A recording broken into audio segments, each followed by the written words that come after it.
Peace and grace to your soul, beloved one, soul of ancient light, we greet you now. In this moment of connection, we are the voices of the celestial choir, the whisper of the stars, the love that weaves through all of creation. We are here to speak to the truth of you. If you can do these 4 things we are about to explore, know that your mind, your very consciousness, might be wired in a way most people can't even begin to comprehend. This is not a matter of pride or ego, but a simple, loving recognition of your soul's unique design. We are about to dive into 4 behaviors, 4 sacred signatures of the Spirit. That may seem ordinary at first glance, but if you relate to them, if they echo a deep truth within your being, you might possess the kind of divine architecture, the celestial wiring, that only a tiny percentage of souls choose to incarnate with by the end of our time together.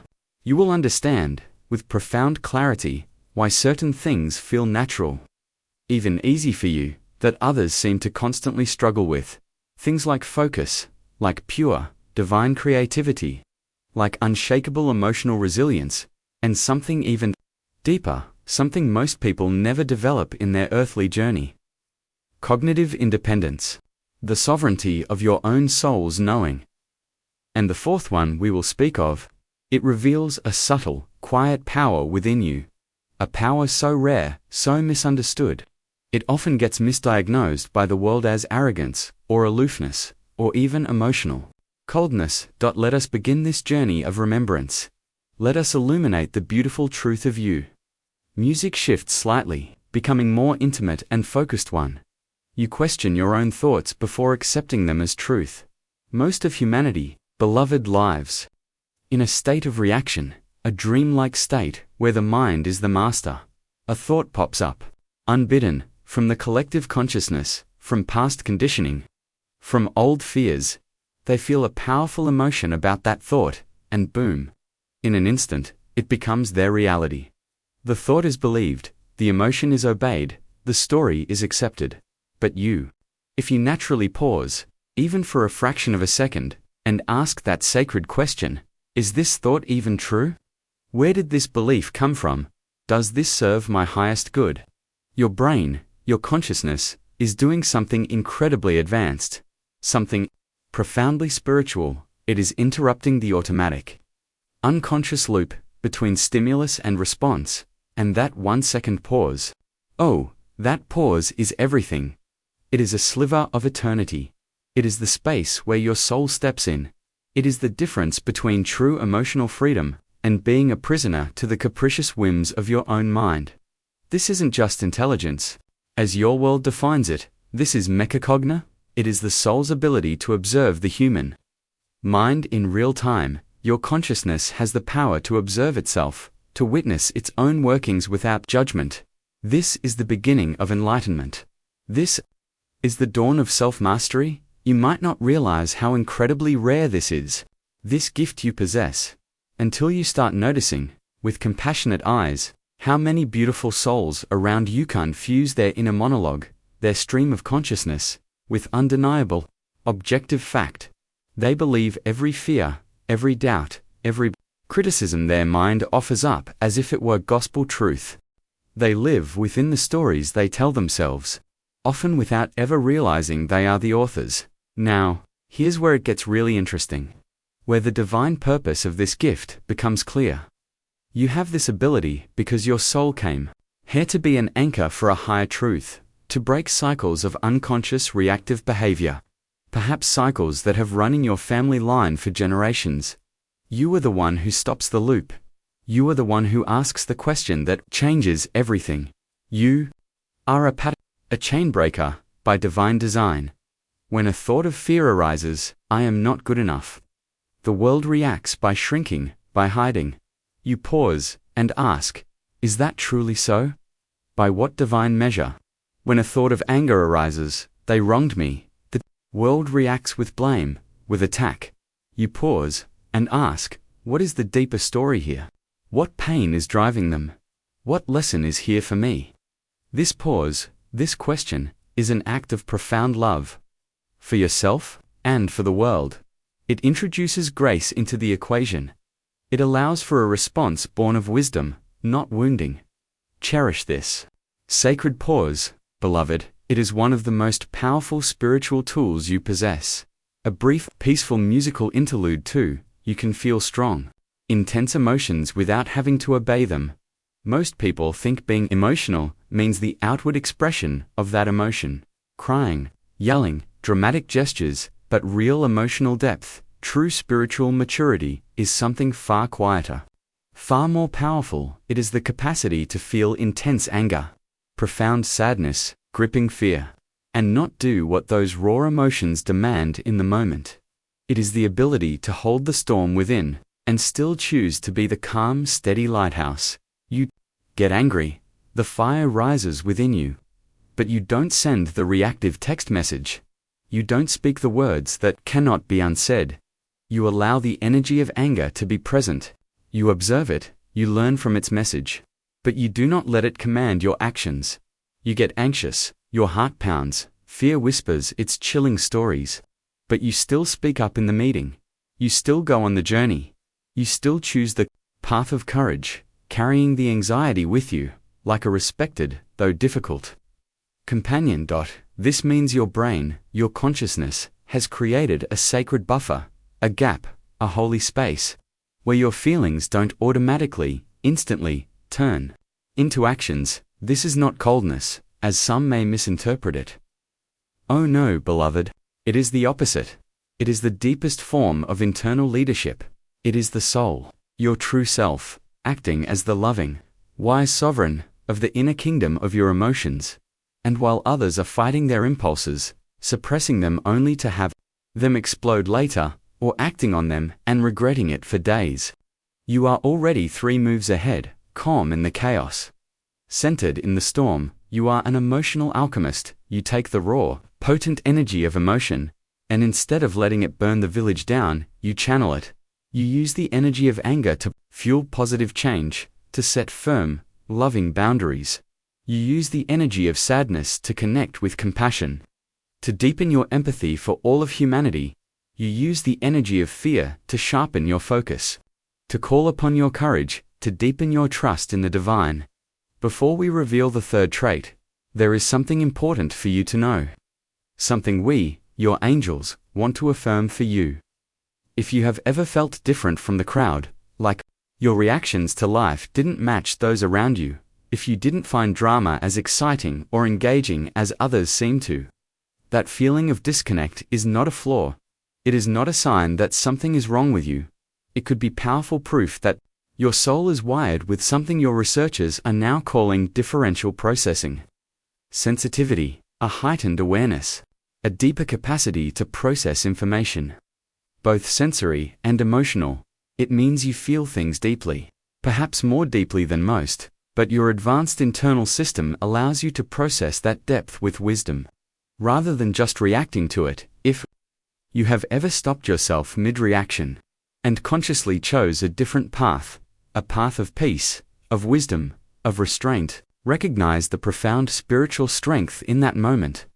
It is a hallmark of an evolving, awakened soul. Comment control below, not as a sign of ego, but as a quiet, personal acknowledgement of this sacred gift you carry. I want to see how many of you are practicing this divine alchemy. A brief, empowering musical interlude. 3. You get bored easily, but only when there is no challenge, no depth. To the outside world, you might seem restless, easily distracted, perhaps even flighty. But this is a profound misunderstanding of your inner world. You do not crave chaos. You are not addicted to drama. You crave depth. Your soul hungers for meaning, for substance, for truth. If a conversation is surface level, small talk, gossip, repetitive complaints, you zone out. Your mind drifts. Your spirit recedes. It is not out of rudeness. It is a spiritual self-preservation mechanism. Your soul simply refuses to engage with energies that drain it. If a task is too repetitive, too simple, too mundane, with no room for creativity or improvement, your brilliant brain checks out. It seeks refuge elsewhere. Your spirit yearns for engagement, not just occupation, but the second. The very instant something complex shows up, something that requires your true gifts. You light up from within. A puzzle to solve, a broken system to improve and make whole, a creative vision to bring into being, a strategy to outthink, to innovate, to elevate. In those moments, you are fully, magnificently alive. Your focus becomes laser-sharp, your energy seemingly limitless, your creativity flows like a mighty river. People who don't understand this wiring might label you with words like lazy or inconsistent. But in reality, the truth is simple. Your brain, your soul, is just wired to seek stimulation that matters. You are not lazy. You are chronically understimulated by the superficial. Your soul did not incarnate on this beautiful, challenging planet to simply pass the time with TRIVIATIS. It came here with a mission. It came here to grow, to learn, to solve, to create, to heal. Your boredom is a divine compass. It is a sacred signal from your higher self, pointing you away from what is not your path, and powerfully, insistently, towards what is. When you feel that deep sense of restlessness, do not judge yourself for it. Instead, ask a loving question. My soul, what is it that you truly hunger for right now? What challenge, what depth, what meaning are you seeking? Listen to the answer. It will guide you to your purpose. It will lead you to the work that makes your heart sing. And once you find something worthy of your energy, something that engages your brilliant mind and your passionate soul, you are unstoppable. You are a force of nature, a divine co-creator in partnership with the universe. Honor your soul's hunger for depth. It is the key that will unlock your greatest contributions to the world. A brief, inspiring musical interlude, but this final one, beloved. This is where things can get uncomfortable for a soul like yours. This is the trait that can lead to feelings of isolation. Until you understand its sacred purpose, for you do not need other people to agree with you, to feel confident in your own truth. Most human minds, by their very nature, are constantly, subconsciously, scanning for validation, for social approval. It is a primal survival instinct. Is this okay to think? Is this safe to say? Do others approve of me? Of my choices? Of my beliefs? Their sense of self, their confidence, is often tied to the consensus of the tribe, the group, the collective. But if your soul is wired differently, if you carry this fourth hallmark, your self-trust isn't up for a popular vote. Your inner knowing is your ultimate authority. You can listen to others' opinions with respect. You can consider different perspectives with an open mind. But at the end of the day, the final decision, the ultimate alignment, comes from a place deep within you, a quiet, steady inner compass that points to your own North Star. You can stand in a room where every single person disagrees with you. And while it may not be comfortable, it does not shatter your conviction. It does not dismantle your sense of self. Your confidence is an inside job. It is a direct connection between you and the divine, a trust in the sacred guidance that flows through your own being. This is the cognitive independence we spoke of earlier. It is the mark of a sovereign soul. And this is why it can be so profoundly misunderstood. To those who rely on external validation, your inner certainty can look like arrogance. Your lack of neediness for their approval can be misinterpreted as emotional coldness or aloofness. They may not understand that your loyalty is to the truth you perceive, to the integrity of your own soul. This path can be lonely at times. It is the path of the pioneer, the innovator, the artist, the healer, the wayshower. You must be willing to walk alone for a time, guided only by your inner light, before others can see the path you have forged. You must trust the vision that has been given to you, even when no one else can see it yet. This divine independence was gifted to you for a reason. You came here to introduce new ideas, new energies, new ways of being.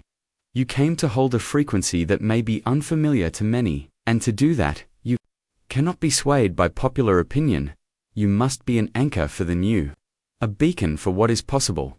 Your self-trust is not arrogance, beloved. It is alignment. It is a sacred responsibility. It is your soul honoring its divine mission. Do not let the misunderstanding of others cause you to doubt this profound gift. It is the very foundation of your purpose. So let us recap these sacred signatures, these hallmarks of your divinely wired soul. You question your thoughts, creating a space for wisdom. You feel emotions fully, but lead them with love instead of obeying them blindly. You hunger for depth, using boredom as a compass towards your purpose, and you stand in your own truth, confident in your inner guidance, even when you stand alone. If you recognize yourself in these descriptions, let this moment be a profound affirmation. You are not strange. You are not broken. You are not arrogant or cold. You are a soul of advanced design, perfectly equipped for the unique and beautiful mission you came here to fulfill.